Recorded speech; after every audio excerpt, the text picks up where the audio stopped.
Toklas toko vavy ankafaligna ndray no iarana aminao amity takariva ity manolotra ny arabo mbapira rintsoa ary asaina ampanajany ianao anaraka hatramin'ny farany ny fampahalalam-baovao eto amin'ny fahita lavitra matv ny fiaonam-be ny tanterana teny amin'ny CCI vato izay niteraka resa be niteraka faneho-kevitra ihany koa teto amin'ny tanto sy ny firenena ny faneho-kevitra samihafa manodidina an'izay hoentina amintsika amin'ity androandroany ity ny makasika ny fiomakomanana samihafa ihany koa ao anatin'ny fividianana be ny tanàna izay ho tontosaina ao aoriana kely ao nazahoana akony ihany koa zany ny makasika ny fametrahana ny antota taratasy filatsakofidina ao anatin'izay fividianana be ny tanàna sy ny mpanolotsaina izay ny sehatra sosialy nazahoana akombavao ihany koa hoentina amintsika nitatitra zay amin'ity takariva ity tapaka nandritra ny filan-kevitry ny ministra ny tanterana androany ary ny fanafoanana ny décret 2015-1619 tamin'ny 13 oktobra 2024 izay mametraka ny filoha teo aloha Andriamatoa Marc Ravalomanana amin'ny toerana manokana Araimaso ary voatokana ity fanapahan-kevitra ity mora tsaivina dia noraisina tao anatin'ny ny fiaonam-be pirenena ho an'ny fampiavana pirenena teny amin'ny CCI vato ny farany herinandro lasa teo efa nresaka an'izay ihany isika zany ny zavantranga teny amin'ny CCI vato nitondra ny fomba fijerena makasika ny fehi-kevitra tapaka tao anatin'ny fiaonam-be ho an'ny fampiavana pirenena iny ny CRN noforoniny ny profesora Zafy Albert tsy tokony mijanona betsaka tamin'ny sehatra politika ny fanapahan-kevitra raha ny fanazavana ny entin'Andriamatoa Taberarandriamanantsoa tokony ny masona ny tombontsoa ny vahoaka 20 tapitrisa araka ny faneho-keviny hatrany andao arahantsika ny faneho-keviny.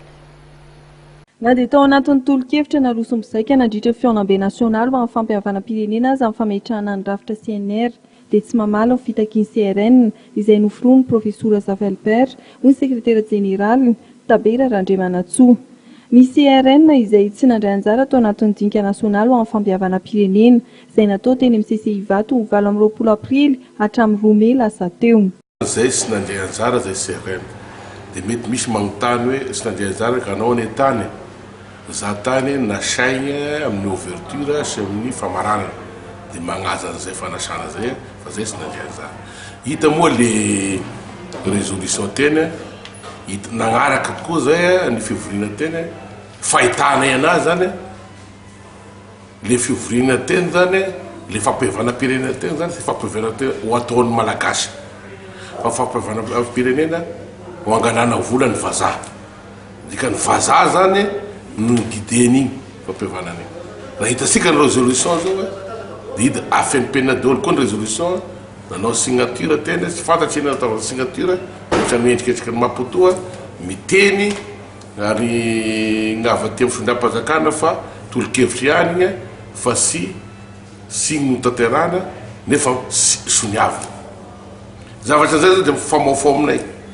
ka le CNR ho asagna io zany sy CNR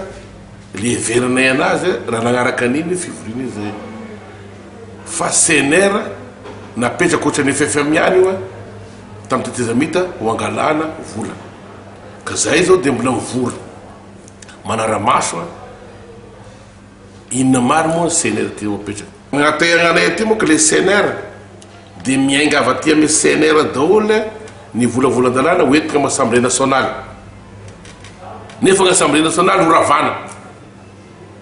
dia fa tsy fanaraka amin'anay zay zay ny mahatonga anay hoe manaramaso zay zao dia ho hita eo tsy fampihavana pirenena iarovana ny mpahandrara vahiny ny takiana hoy ny sekretera jeneraly ny CRN fa fampihavana pirenena tena iarovana ny tombontsoan'ny malagasy.